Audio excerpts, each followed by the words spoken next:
let's go ahead and talk about that Texans and Falcons game. It is down to 1.5 in favor of the Falcons. A lot of love coming in on the Texans this week in this game. 41.5 is your total. Hey, I'm one of those guys. Texans 8.5 teaser leg in the account. Loved it. Feel good about it. If you look, CJ Stroud has just been one of the more efficient quarterbacks in the NFL. And that's not like rookie, just overall, just in general. He's just been one of the more efficient quarterbacks in the NFL. And if we look, I think that we could, again, if we started to name small sample size through 4 weeks, Adam, if we started saying, who do I want under center for my team?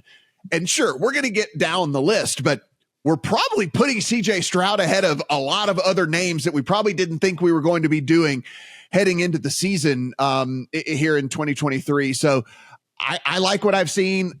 You guys know, I think you guys do it too, whatever. I go back, rewatch every single game every week on the All 22. And I keep looking for this stuff where I'm going, maybe these advanced numbers are just getting a little too cute with it. Like, no, there's got to be something wrong with Stroud. And then you just watch the game and you see he just plays a clean game. He just plays a smart game. He just doesn't do bonehead plays. And with all, there's a lot to be said for just that, right? I mean, when you consider what we've seen from a lot of quarterback play so far here this season. So Texans in a teaser leg, to me, wouldn't surprise me if they won this thing outright. And like we just kind of mentioned before, if you wanted to, it's not crazy for me. If you told me you wanted to come in and put a Texans divisional ticket in, I actually wouldn't talk you off of it. I don't think it's the craziest thing in the world.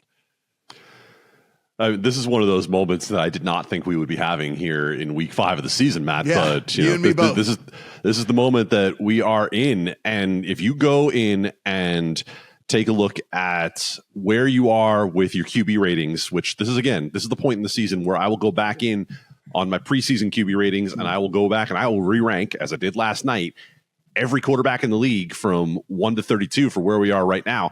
I didn't expect to have CJ Stroud at 22, right? And I think that's a reasonable place to have a rookie quarterback where you say, okay, you've now proven to me that you are approaching the middle third of quarterbacks in this league. Maybe you're not there yet on a 4-game sample size, but you're certainly getting there. And I talked about those differences about preseason expectations. Well, if you go by DVOA, just a 4-week DVOA sample, it is small, all the caveats. Houston's 11th in the league. Their Dave number, factoring in their preseason expectations, is 26th. And I could go on with the numbers. I don't think we need to do that considering what we've seen out of the Houston Texans thus far. That was not a small performance last week out of Houston in terms of readjusting where we are. Because even if you said to yourself, okay, well, the Pittsburgh Steelers, I said it on the podcast last week, I'm not running to the window to lay points with Kenny Pickett on the road. What about the Pittsburgh defense?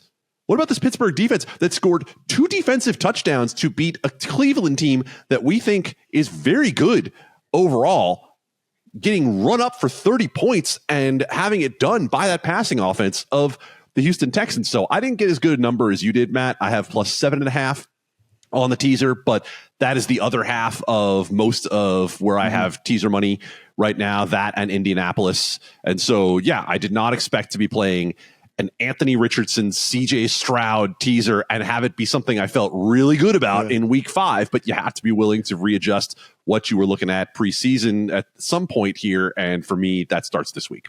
It's the thing I always say, like I don't do a ton of things exceptionally well, but one of the things I do well is I am willing to be wrong. Like I will accept when I'm wrong about things and I move off of it and go on. I don't clutch to these priors. I don't sit there and try and say like, it's going to show up. It's going to no, man. He's pretty good. He might be like league average as a rookie. And if you're league average as a rookie, that's going to win you some games. I mean, like there are a lot of bad quarterbacks in the NFL, especially the one that's on the other side of the ball in this one, Steven, which is another part of this handicap for me, which is just betting against what we've seen basically from the Atlanta offense just in general, actually. I mean, like they have no semblance of figuring out what they want to do.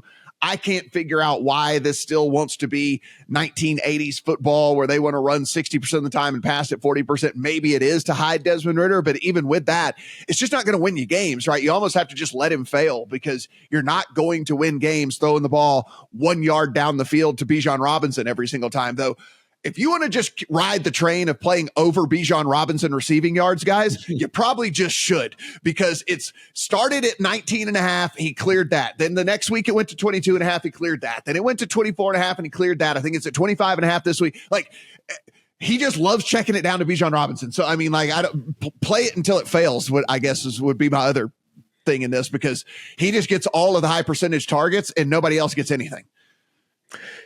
Adam's mentioned it a couple times already, but this is absolutely the week of taking the alleged discount if you're sticking to your priors based on some of these line moves, or believing what your eyes and the metrics are telling you from 4 weeks into the season, because this line was Atlanta minus 3.5 on the other side of the key number on the look ahead. And now we're down closer to a pick 'em. So I think the line move is completely appropriate here. I know that on paper, the Falcons have what should be a better matchup running the ball. But the thing about the Falcons is that's pretty much the only way they can win games at this point. Like, that, if they can't run the ball against their opponent, how are they going to win that game? Because Desmond Ritter's not winning it for them. So that's just the caveat to have the possibility of winning the game. So I'll give them that. But you guys, I mean, you hit it on the head. CJ Stroud has been fantastic. Atlanta's D may be third in pressure rate this season, but we saw what Stroud did to pressure the past 2 weeks. Week 3 against pressure, 8 of 11 for 130 yards and 2 touchdowns when the Jags were blitzing. Third most yards per attempt this season when given more than 2.5 seconds. So you better get some pressure, or he's going to slice you up that way too. But I mean, Stroud, #1 passer rating versus man coverage so far in the NFL this season. He's 4 weeks into his NFL career, and he's #1 in that statistic. And Atlanta runs top 10 coverage rate in the league running man defense. So I think this is a team that is on the uptick. You mentioned futures in the AFC South, Matt. I did fire Texans futures at just south of 5-1 this week. And I feel pretty good about it, because I think this is a sharp coaching staff. I think that the fact that Stroud is doing this despite the most banged up offensive line in the NFL is just amazing. And I think the division is up for grabs here. So I hate to boil it down as simple as CJ Stroud versus Desmond Ridder, but until Desmond Ridder is no longer the starting quarterback of the Atlanta Falcons, this is basically the Jets. Like, this is the Jets of the NFC. So I'm happy to take the Texans as an underdog, even though they're on the road. And I did take the teaser leg as well. Yeah, the confidence that they have in CJ Stroud is pretty amazing. If you strip out the guys that only have, like, a handful of attempts, or that only made one start or something, he's top 10 in average depth of target in the NFL. Like, they're cutting it loose. He's cutting it loose. It's not checkdowns. You're right. Yeah. Like, I mean, this is a dude that is out there playing quarterback in the NFL. They're not putting kid gloves on him and all that. I mean, he is going after it. And so I cannot back the Falcons as long as Desmond Ritter's their quarterback. I cannot do it. Right. And this is the other thing I will say.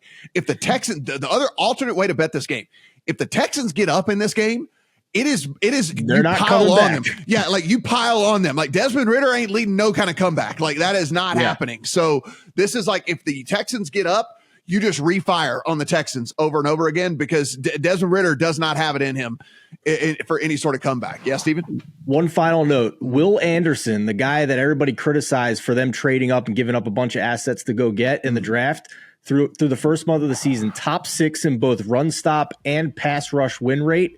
The only other player in the NFL that fits that, Myles Garrett. He's had a fantastic start as well.